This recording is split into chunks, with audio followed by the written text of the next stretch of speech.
नमस्कार, Manisha spice and dice या Marathi YouTube चॅनलवर तुम्हा सर्वांचं खूप खूप स्वागत आहे।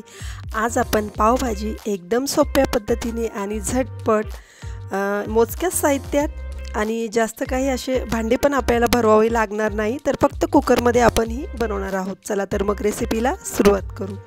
तर त्यासाठी मी इथे 3 छोटे बटाटे घेतलेले आहेत साळून बारीक कट करून, त्याचबरोबर एक शिमला मिरची, एक गाजर आणि अर्धसं बीट घेतलेलं आहे।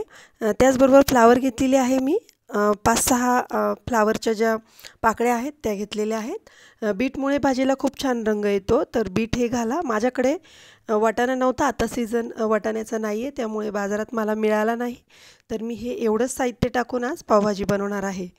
तर इथे मी 2 छोटे टोमॅटो बारीक कट करून घेतलेले आहेत आणि 2 छोटे कांदे मी बारीक कट करून घेतलेले आहे। आलं लसूण पेस्ट 2 चमचे घेतलेले आहे आणि थोडीशी कोथिंबीर। तर सर्वप्रथम मी कुकर गॅसवरती तापत ठेवला आणि त्यामध्ये 2 मोठे चमचे बटर घालून घेतलं। बटर जळू नाही म्हणून लगेचच आपल्याला यामध्ये 2 मोठे चमचे तेल घालून घ्यायचं आहे। तर पावभाजी म्हटल्यावर थोडंसं तेल हे जास्तच लागतं, तर बटरऐवजी तुम्ही नुसत्या तेलाचा वापर केला तरी चालेल। मी इथे आलं लसूण पेस्ट टाकलेली आहे 2 मोठे चमचे। त्याचबरोबर मी इथे आता यामध्ये कांदा घालून घेणार आहे। तर इथे मी 2 कांदे एकदम असे बारीक चॉप करून घेतलेले आहे, ते ॲड करणार आहे। गॅसची फ्लेम ही आपल्याला कमी ठेवायची आहे। तर हे बघा, या पद्धतीने आपल्याला कांदा जास्त परतवायचा नाही, थोडासा मऊ होईपर्यंतच आपल्याला परतवायचा आहे। तर गॅसची फ्लेम ही मीडियम ठेवून आपल्याला असं परतवत राहायचं आहे। कांदा हा तुम्ही जितका बारीक चॉप कराल तितकं भाजीला स्ट्रक्चर हे खूप छान येतं कांद्यामुळे। तर एकसारखा असा बारीक चॉपरमधून तुम्ही कापून घेतला तरी चालेल। तर आता इथे चवीनुसार मी लाल तिखट टाकलेलं आहे 1 चमचा, तुम्ही कमी जास्त टाकू शकता। तुम्हाला भाजी किती स्पायसी बनवायची, तिखट कमी जास्त त्यानुसार तुम्ही टाकू शकता। मी अर्धा चमचा इथे हळद टाकलेली आहे, त्याचबरोबर 2 मोठे चमचे मी पावभाजीत मसाला टाकलेला आहे, तर तो देखील तुम्ही तुमच्या आवडीनुसार कमी जास्त टाकू शकता।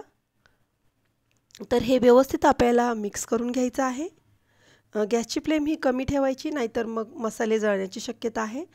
तर लगेचच आपल्याला यामध्ये सर्व ज्या कट करून ठेवलेल्या भाज्या आहेत त्या ॲड करायच्या आहे, जसे की गाजर, शिमला मिरची, फ्लॉवर, बटाटा, बीट आणि वरतून आपल्याला लगेचच यामध्ये टोमॅटो टाकायचा आहे। तर हे बघा, या पद्धतीने आपल्याला व्यवस्थित असं मिक्स करून घ्यायचं आहे। तर ह्या सगळ्या भाज्यांमध्ये मसाला हा व्यवस्थित असा आपल्याला लागला पाहिजे, या दृष्टीने आपण व्यवस्थित असं हे परतवायचं आहे।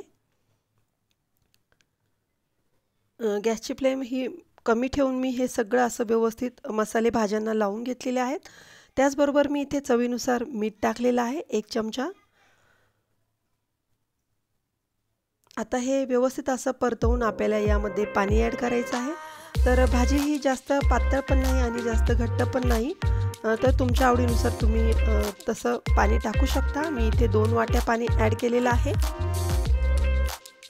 तर जास्त कोरडी पण भाजी ही पावामध्ये मुरत नाही किंवा जास्त पातळ पण ती चवीला चांगली लागत नाही, तर शक्यतो मीडियमच भाजी ही भाजीची जी थिकनेस आहे हा मीडियमच पाहिजे। तर त्यासाठी मी इथे 2 मोठ्या वाट्या पाणी घातलेलं आहे। त्यानंतर आपल्याला हे जे प्रमाण आहे पाण्याचं हे एकदम परफेक्ट आहे।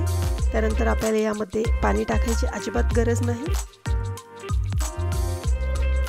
तर आता गॅसचं कुकरचं जे झाकण आहे ते मी लावलं आहे आणि गॅसची फ्लेम ही फुल करून याच्या मी 5 ते 6 शिट्ट्या काढून घेतल्या। तर 5 ते 6 शिट्ट्या आपल्याला काढून घ्यायच्या आहे आणि भाज्या ह्या एकदम मऊ शिजून घ्यायच्या आहेत, जेणेकरून आपल्याला त्या व्यवस्थित अशा मॅश करता येतील। तर हे बघा, 5 ते 6 शिट्ट्या झाल्यानंतर कुकर थंड झाला आणि मी झाकण काढून घेतलेलं आहे। तर भाज्या या व्यवस्थित शिजल्या गेल्या आहे। आता हे एक मॅशर घेतलं आहे मी आणि त्याच्या साहाय्याने व्यवस्थित अशा या भाज्या आपल्याला मॅश करून घ्यायच्या आहे। तर एकदम क्विक होते ही पावभाजी, जास्त वेळ लागत नाही हिला, खूप कमी वेळात होते आणि कुकरमध्येच फक्त आपण ती एकदम झटपट बनवू शकतो। तर सर्व भाज्या या व्यवस्थित अशा मॅश झालेल्या आहेत। तर आता आपण यावरती पुढची प्रोसेस करू। तर आता मी पुन्हा गॅसची फ्लेम ही ऑन करते तर मीडियम ठेवायची आहे आपल्याला फ्लेम। आणि एकीकडे आपल्याला एक तडका पॅन घ्यायचा आहे आणि त्या पॅनमध्ये आपल्याला थोडंसं बटर घालून घ्यायचं आहे आणि ह्या भाजीला तडका द्यायचा आहे। तर एकदम छान असं स्ट्रक्चर आलेलं आहे बघा भाजीला, एकदम मस्त अशी आपली भाजी व्यवस्थित अशी मॅश झालेली आहे। तर मी तडका पॅन तापवून घेतला आणि त्यामध्ये थोडंसं बटर घातलं। बटरऐवजी तुम्ही तेल पण घालू शकता। यावरती मी थोडीशी कसुरी मेथी टाकली। तर हे ऑप्शनल आहे हा तडका, तुम्हाला आवडत असेल तर तुम्ही कसुरी मेथी घाला, नाहीतर मग नुसती पावभाजी मसाला घातला तरी चालेल, पण कसुरी मेथीमुळे भाजीची टेस्ट आणखी वाढते। तर व्यवस्थित हे असं तडका बसलेला आहे आणि मी हे भाजीमध्ये टाकून घेतलं। तर जवळजवळ आपली ही पावभाजी आता रेडी आहे। तर वरतून मी थोडीशी कोथिंबीर घालून घेतली। तर एकदम छान असा रंग भाजीला आलेला आहे बीटमुळे आणि मस्त अशी आपली ही पावभाजी खाण्यासाठी रेडी आहे। तर आता मी गॅसची फ्लेम बंद करते। तर आता आपल्याला ही पावासोबत सर्व करायची आहे। तर पाव कसे सर्व करायचे ते पण मी तुम्हाला दाखवते। तर मी एक लोखंडी तवा तापत ठेवलेला आहे आणि त्यावरती थोडंसं बटर घातलेलं आहे। थोडीशी कोथिंबीर त्यामध्ये टाकून घेतली आणि थोडासा पावभाजी मसाला टाकून घेतला। तर पाव जे आहेत हे आपल्याला मध्यभागी असे कापून घ्यायचे एकसारखे आणि दोन्ही बाजूनी हे आपल्याला यामध्ये असं गरम करून घ्यायचं। एकदम असे कडक कुरकुरीत पण आपण करू शकता, ते पण छान लागतं। तर मस्त अशी ही आपली पावभाजी आता आपण सर्व करू। तर खूप टेस्टी लागते ही भाजी, एकदम बॉम्बे पावभाजीसारखी किंवा स्ट्रीट स्टाईल पावभाजी आपण जशी म्हणतो तशीच लागते। तर तुम्ही एकदा नक्की ट्राय करा।